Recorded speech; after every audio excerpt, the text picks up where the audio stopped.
My name is Mandira. Welcome to AglaSem, and today we are going to be studying class 10, chapter number 2, Federalism. So in this chapter we are going to talk about the major forms of power sharing in a modern democracy. किस तरीके से different levels पे हमारी government काम करती है, why these levels exist, and what is the advantage and disadvantage of this. ठीक है? So let's first start talking about the first heading, which is the federalism. What is federalism? होता क्या है? Before we indulge into the further investigation. ठीक है?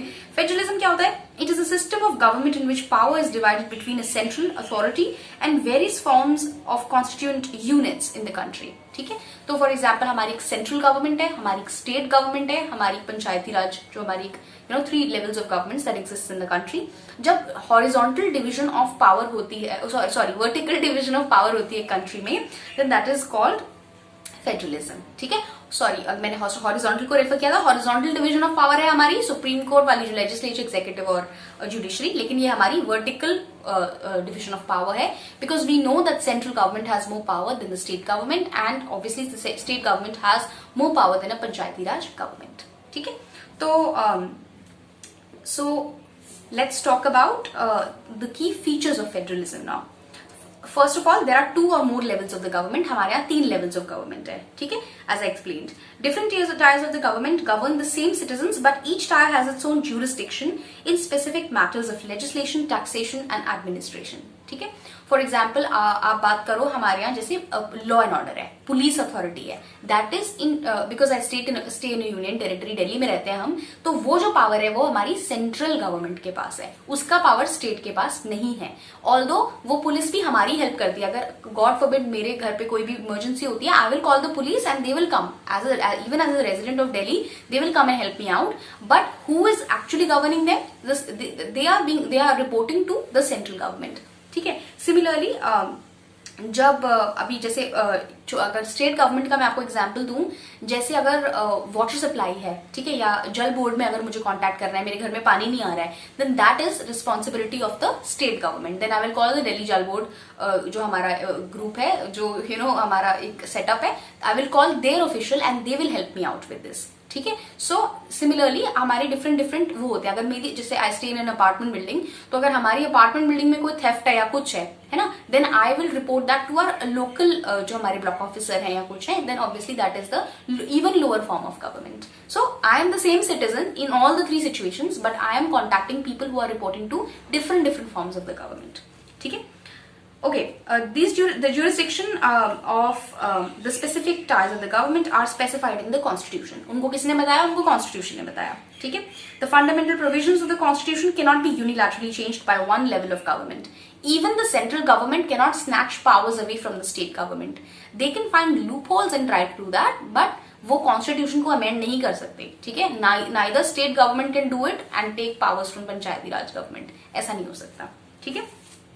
Courts have the power to interpret the constitution and the powers of different levels of the government. ठीक है? तो court will decide whether the modification in the power structure is needed or not.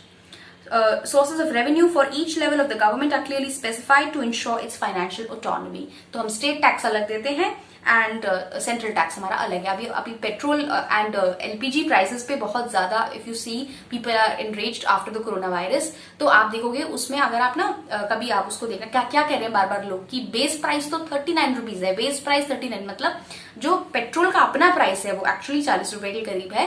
And since I think in some states it's up to I think 105 rupees और something per litre. तो उसमें क्या है? वो state tax plus central tax है. तो obviously जो भी स्टेट या सेंटर में से वो बढ़ा रहा है, उसके अगेंस्ट लोग डेमोन्स्ट्रेशंस कर रहे हैं या उनको बोल रहे हैं कि आप इतना मत बढ़ाइए. सो आप देखोगे कि इवन पेट्रोल में स्टेट टैक्स अलग होता है और सेंट्रल टैक्स अलग होता है. So they have 2 different sources of their revenue. Okay?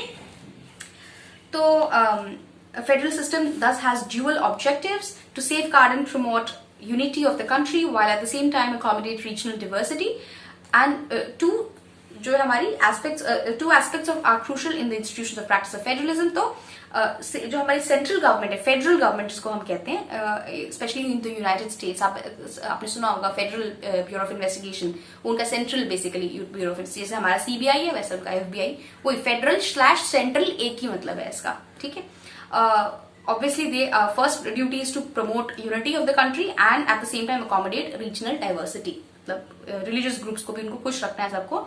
Governments at different levels should agree to some rules of power sharing. They should also trust that each would abide by its power of the agreement. Obviously conflicts होते रहते हैं, but still. Two types of federalism federations exist. One is the coming together federation. Examples include United States, Switzerland and Australia. तो इसमें क्या है, basically a pool of sovereignty is kind of created and still you can retain the identity of your own thing. तो जैसे आपने कभी सुना होगा कि यूएस में ना इस स्टेट में तो जी ये चीज लीगल है बट उस स्टेट में ये लीगल नहीं है, पर इंडिया में तो ऐसा होता नहीं है. इंडिया में तो हमारा एक ही कॉन्स्टिट्यूशन है, अगर कोई चीज लीगल है तो पूरे कंट्री में लीगल है और नहीं है तो नहीं है ना. सो बट यूनाइटेड स्टेट्स में ऐसा नहीं होता. Different states have their own individual identities but they still maintain sovereignty to the United States of America. ठीक है, तो those are called coming together federations. और जो हमारी वाली है that is a holding together federation, Belgium, India, क्योंकि यहाँ पर सब कंट्रीज उस एक ही डॉक्यूमेंट को फॉलो कर रहे हैं, एक ही कॉन्स्टिट्यूशन को फॉलो कर रहे हैं and that constitution is holding together the states. It is uniformity in the entire country. ठीक है, okay, what makes India federal country? सबसे पहले हमारी 3 लिस्ट्स. नंबर 1 होती है union list which includes the subjects of national importance such as defence, foreign affairs. अब आप देखो ऑब्वियस सी बात है ना कि स्टेट तो डिफेंस को करेगी नहीं. यूनियन लिस्ट है तो उस पर यूनियन वाले मैटर्स, सेंट्रल मैटर्स होंगी. हमारे बाकी के कंट्रीज से रिलेशनशिप कैसा है वो सेंट्रल गवर्नमेंट डिसाइड करेगी, है ना, स्टेट गवर्नमेंट नहीं कर सकती. फॉरेन अफेयर्स, बैंकिंग, कम्युनिकेशंस, ठीक है, करेंसी, डिमोनेटाइजेशन जब अगर हुआ है हमारे कंट्री में तो वो सेंट्रल गवर्नमेंट ने किया है. स्टेट गवर्नमेंट आज अगर दिल्ली गवर्नमेंट बोल दे कि कल से ये वाली नोट वैलिड नहीं है, nobody is going to listen because they don't have the authority and these are the matters that need to remain uniform in the entire country. ठीक है, स्टेट लिस्ट में क्या होता है कि police, trade, commerce, agriculture, irrigation, थोड़े छोटे छोटे लेवल के काम. पुलिस हमारे पास नहीं है because we are union territory, but I think Bombay में and in other states the police is under the state government. और करंट लिस्ट होती है जिसमें कॉमन इंटरेस्ट होते हैं यूनियन और स्टेट के. फॉर एग्जाम्पल एजुकेशन, फॉरेस्ट, जो आपको एक सेंट्रल लेवल पे भी मैनेज करने के लिए चाहिए और स्टेट लेवल पे भी मैनेज करने के लिए चाहिए. जैसे शिक्षा मंत्री हैं, एजुकेशन मिनिस्टर हैं, वो हमारे स्टेट के भी हैं और वो हमारे सेंटर के भी हैं. ठीक है, पूरे कंट्री के भी एजुकेशन मिनिस्टर हैं. That's the concurrent list. ठीक है, there are some units of the Indian union which enjoy very little power. These are areas which are too small to become an independent state, but which could not be merged with any other existing states. Chandigarh, Lakshadweep, the capital city of Delhi. That's why I was saying कि हमारा union territory है, इसलिए police की power भी state government के पास नहीं है because we are too small of a state. These territories do not have the powers of a state. The central government has special powers in running in these areas. तभी आपने कभी सुना होगा हमेशा हमारे चीफ मिनिस्टर का LG से conflict lieutenant governor से होता रहता है बिकॉज द सेंट्रल गवर्नमेंट और स्पेशली अगर ऑपोजिशन पार्टीज हैं तो central government will try to control the state government and vice versa. ठीक है, तो ये शेयरिंग ऑफ पावर जो है between the union and the state government is the basic structure of the constitution. ठीक है, बात करते हैं how federalism is practised. Obviously in linguistic stage सबसे पहले the first and major test for politics in a country. Many old states have vanished and many new states have been created in India. है ना, अब आपने newest state हमारी I think Telangana ही है that was created. ये वाला जो map given है यहाँ पर इसमें तेलंगाना नहीं है. So yep, I think that is the newest. In 1947, the boundaries of several old states in India were changed. और border disputes भी बहुत होते हैं states में. पानी के लिए disputes बहुत होते हैं states में. आपने कभी पंजाब वाला जो है पानी का dispute वो भी बहुत ज्यादा famous हुआ था. Some states were created not on the basis of language but to recognize differences based on the culture. Again, Telangana is an example. Language policy पे बात करते हैं. Hindi is not, I mean, you know, the official language of our country because there is no official language of our country. तो पहले हिंदी और Tamil groups में बहुत ज्यादा क्लैशेस हो रहे थे because obviously not everyone speaks Hindi in India and not everyone speaks Tamil either. So they thought कि जो ऑफिशियल लैंग्वेज होगी उसको हम, जो डॉक्यूमेंट्स में लैंग्वेज होगी उसको हम इंग्लिश कर देते हैं. ठीक है, so that's how the dispute was resolved. So English along with Hindi for official purposes, but promotion of Hindi obviously continues to be the official policy of government of India. I think when you introduce yourself as an Indian, सबसे पहले लोग यही पूछते हैं कि you speak Hindi because they don't have that much knowledge कि और भी बहुत सारी हमारे यहाँ languages are spoken. But this is the language policy.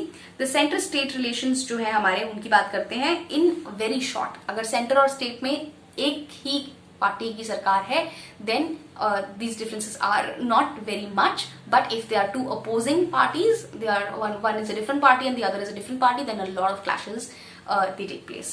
ठीक है. कोलिशन एरा की बात करते हैं 1990s में.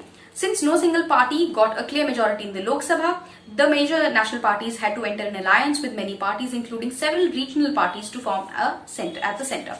This led to new culture of power sharing among and respect for autonomy of the state government. This trend was taken as an example. Okay, I think my book is missing some pages, but sorry about that. So हम power sharing की बात कर रहे थे, coalition governments की बात कर रहे थे. Government which is formed by when two parties come together. In 1990s ये लोग बता रहे हैं कि एक बहुत ही मिलीजुली सरकार बनी थी for the center also, and this is how power sharing was taking place then. Finally बात करते हैं the last topic for this chapter, decentralization in India. Okay, decentralization क्या होता है? Taking the power away from the center and giving it to the lower forms of government. Now you will ask, why is this necessary? Why have a central government at all if you want to snatch powers away from it? Because अगर हम बहुत ज्यादा power का centralisation कर देंगे, then ultimately हमारा जो power है वो हमारे सिटीजन से दूर जा रहा है. ठीक है, इसीलिए अगर सेंटर के पास सारी अथॉरिटी है, देन स्टेट गवर्नमेंट के पास कोई अथॉरिटी नहीं है और पंचायती राज के पास कोई नहीं है. दैट मीन्स जो हमारे डायरेक्टली इलेक्टेड लीडर्स हैं, जिनसे हम ज्यादा इजीली कॉन्टैक्ट कर सकते हैं, उनके पास अथॉरिटी नहीं है. In short, power is not with the citizens. That's why decentralisation needs to take place. There are a large number of problems and issues which are best settled at a local level, right? People have better knowledge of the problems in their localities. अगर आपके पास कोई problem होगी, then the first thing you would like to approach is कि यहाँ का MLA कौन है, यहाँ के वो कौन है. ठीक है, एमएलए के पास आप सबसे पहले जाएंगे बात करने के लिए. और ये तो मैंने बहुत हाई लेवल बता दिया. प्रॉब्ली आप अपने रेजिडेंशियल सोसाइटी के प्रेसिडेंट के पास जाएंगे, है ना, क्योंकि जितना नॉलेज आपके प्रेसिडेंट को है सोसाइटी के, उतना शायद एमएलए को ना हो. जितना आपके एमएलए को है, उतना शायद आपके एमपी को ना हो, और जितना एमपी को है हो सकता है उतना प्राइम मिनिस्टर को ना हो. तो ऐसा तो नहीं है कि अगर बिजली नहीं आ रही या कोई प्रॉब्लम हो गई तो सीधा आप प्राइम मिनिस्टर के पास जाएंगे. वो हम कर ही नहीं सकते. That's why decentralisation of power is necessary.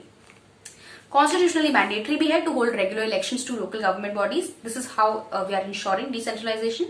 Seats are reserved and executive heads of these institutions are scheduled caste, scheduled tribe and other backward classes. तो reservation भी हम practice कर रहे हैं. At least 1/3 is reserved for women. वही जो हम last time बात कर रहे थे कि आगे के chapter में बात करेंगे that reservation for women even in Lok Sabha is being proposed. State governments are required to share some powers and revenue. ठीक है, power sharing is the way to go here. तो जो हमारी पंचायती राज गवर्नमेंट है, council consisting of several ward members often called the panch, president और sarpanch, are directly elected by the adult population living in a ward.